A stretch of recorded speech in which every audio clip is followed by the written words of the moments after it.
తిరుపతిలో చూడవలసిన ప్రదేశాలు, పాప వినాశనము, ఆకాశగంగా, హనుమాన్ స్టాట్యూ, ఎవ్రీథింగ్ నేను ఈ వీడియోలో కవర్ చేస్తాను. ఒక్క తిరుపతి వచ్చారంటే మనం చూడవలసిన ప్లేసెస్ చాలా ఉన్నాయండి. సో నేను ఒక్కొక్కటిగా ఎక్స్ప్లెయిన్ చేస్తాను.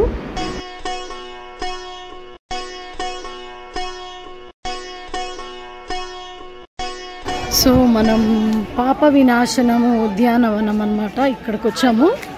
సో ఇది కూడా చూడవలసిన ప్లేసెస్లో ఇది కూడా ఒకటండి. సో ఇక్కడికి వస్తే పాపాలన్నీ పోతాయి అని భక్తుల నమ్మకం. చాలా సంవత్సరాలుగా ప్రతి ఒక్కరూ బాలాజీని చూసిన తర్వాత కంపల్సరీ ఇక్కడికి కూడా వస్తారు. నేను కూడా ఫస్ట్ టైమే వస్తున్నాను ఇన్ని ఇయర్స్లో. సో చూద్దాం పదండి ఎలా ఉందో.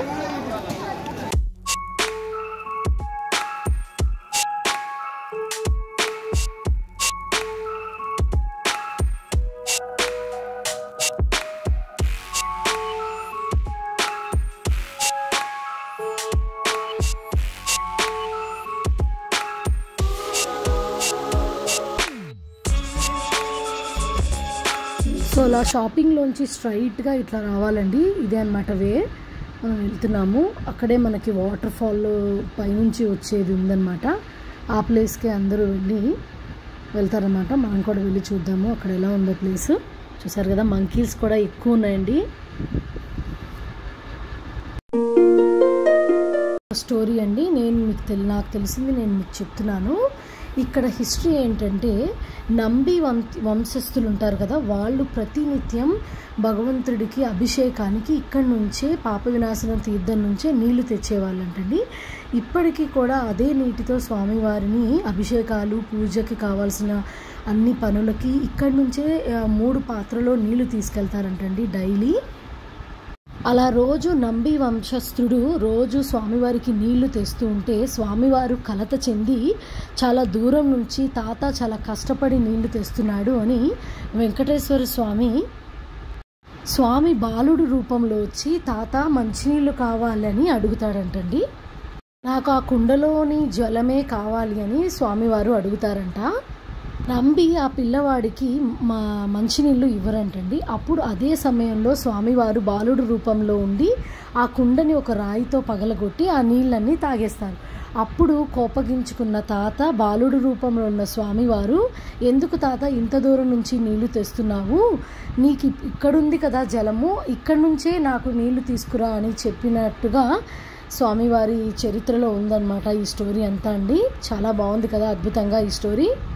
సో ఆ రోజు నుంచి ఇక్కడి నుంచే తీర్థ ప్రసాదాలకి, స్వామివారి అభిషేకానికి ఇక్కడి నుంచే నీళ్లు ఇప్పటికీ అలాగే తీసుకొని వెళ్తున్నారు.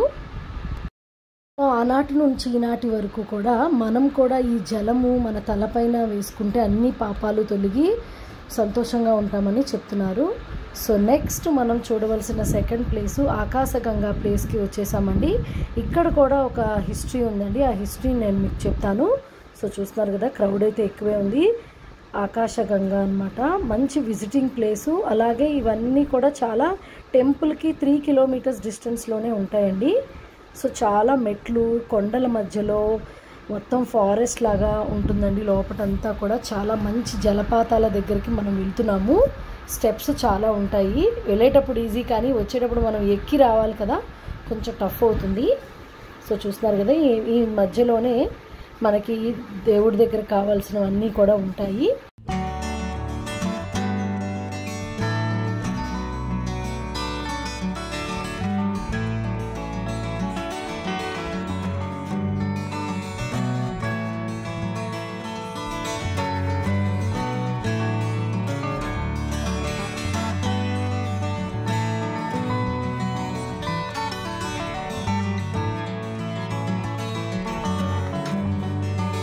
అసలు తిరుపతిలో 7 పుణ్యతీర్థాలు ఉన్నాయండి. మొదటిది శ్రీవారి పుష్కరిణి, కుమారధారణ, తుంబుధర తీర్థము, రామకృష్ణ తీర్థము, ఆకాశగంగా, పాప వినాశన తీర్థము, పాండవ తీర్థము. మనం ఇందులో కొన్ని కవర్ చేస్తున్నాను నేను. ఇక్కడికి నాకు దగ్గరలో జస్ట్ 3 కిలోమీటర్స్ డిస్టెన్స్లో ఉండేవి నేను మీకు చూపిస్తున్నాను. ఇదే అనమాట అండి ఆకాశగంగా. చూస్తున్నారు కదా ఎంత అద్భుతంగా ఉందంటే, కొండల మధ్యలో వాటర్ ఫాల్స్, టెంపుల్, అమ్మవారు ఇక్కడ తపస్సు చేసిన ప్లేస్ నేను మీకు చూపిస్తాను. అసలు ఈ తీర్థానికి పేరు ఎలా వచ్చిందంటే, ఒకటి ఆకాశరాజు తన కుమార్తె పద్మావతి దేవి వెంకటేశ్వర స్వామితో వివాహం జరిపించే సందర్భంలో గంగను భూమికి రప్పించటం వల్ల ఈ తీర్థానికి ఆకాశగంగా అని పేరు వచ్చిందంటండి. సో ఇదే అనమాట అండి టెంపుల్. అంజనాదేవి తపస్సు చేసి ఆకాశగంగా ప్రదేశంలో ఒక పుష్కరం పాటు అంజనాదేవి తపస్సు చేసి ఆంజనేయుని గర్భాన ధరించిన పతిథి అదే అనమాట. చూస్తున్నారు కదా, ఈ వాటరే ఎంతో పవిత్రమైన తిరుమల తిరుపతి పుణ్యక్షేత్రంలో ఈ తీర్థాన్ని మనం జలం మన తలపైన వేసుకుంటే అన్ని పాపాలు పోయి మంచి జరుగుతుందని భక్తుల నమ్మకం. సో అందుకే ప్రతినిత్యం స్వామివారి అభిషేకానికి రజిత పాత్రల నిండా ఆకాశ తీర్థాన్ని తిరుమల నంబి వస్తుస్తులు తేవడం సాంప్రదాయంగా వస్తూ ఉందంటండి. తిరుమల తిరుపతి క్షేత్రం ఆకాశగంగా పరమ పవిత్రమైనదండి. తిరుమలలోనే పవిత్ర తీర్థాలలో ఇది కూడా ఒకటి. ఇది శ్రీవారి ఆలయానికి ఉత్తర దిశలో సుమారు 3.5 కిలోమీటర్స్ దూరంలో ఉంటుంది. ఈ ఆకాశగంగా నీళ్లు ఎక్కడి నుండి వస్తున్నాయో ఇప్పటికీ తెలియని ఒక అంతు చిక్కని రహస్యం అంట. ప్రకృతి సిద్ధంగా సహజ సిద్ధంగా ప్రవహించే ఈ తీర్థానికి వివిధ రకాల కథలు కూడా ఉన్నాయి. సో అదనమాట అండి ఈ స్టోరీ. ఇక్కడ పురాణ గాథ మొత్తం ఎక్స్ప్లెనేషన్ ఉంది, అది కూడా మీరు ఇక్కడికి వచ్చి చదువుకోవచ్చు. సో ఈ ఆన్ ద వేలోనే మేము మా పాపకి ఫొటోస్ అది కూడా అడుగుతుందనమాట. ఫోటో ఒకటి తీయిద్దాము, ఒక మెమొరీగా ఉంటుంది అని ఇన్స్టెంట్గా ఫొటోస్ ఇస్తారు కదా, అది తీస్తున్నాం అనమాట.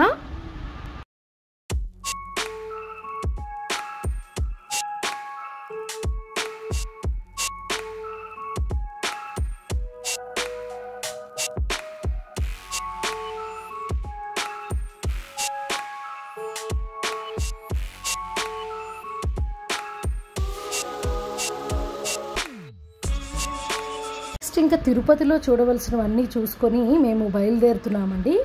ఆన్ ద వేలోనే మనకి అలిపిరి నుంచి వెళ్ళే మార్గం కూడా కనిపిస్తుందన్నమాట. సో ఇందులోంచే మనం కాలినడకన వెళ్తాం కదా, ఇదొక రూట్ ఉంది, శ్రీవారి మెట్లు రూటు 2 ఉన్నాయండి. సో ఇక్కడ నుంచి మనకు 16 కిలోమీటర్ల వరకు కిందకి మనం టెంపుల్ కొండపైన ఉన్నాం కదా, 16 కిలోమీటర్లు వెళ్ళాలి. సో ఈ వెళ్తున్న మధ్యలోనే మనకు హనుమాన్ స్టాట్యూ కూడా కనిపిస్తుంది, అది కూడా చూద్దాము. అసలు తిరుమలలోనే ఆంజనేయ స్వామి జన్మస్థలం అని చాలా న్యూస్ల్లో కూడా వచ్చాయి కదండి. అంజనాదేవి కుమారుడిగా ఆంజనేయ స్వామి జన్మస్థలం ఇక్కడే అని ఎన్నో పుణ్యక్షేత్రాలు ప్రసిద్ధి చెందుతూ వచ్చాయి. అంజనాదేవి హనుమంతునికి జన్మనిచ్చిన స్థలంగా మరికొన్ని ఆలయాలు విరాజిల్లుతూ ఉన్నాయన్నమాట. సో ఏదేమైనా మన పుణ్యక్షేత్రంలో ఆంజనేయ స్వామి జన్మస్థలంగా మనం భావిద్దాము. ఇదే అన్నమాట ఆ ప్లేస్.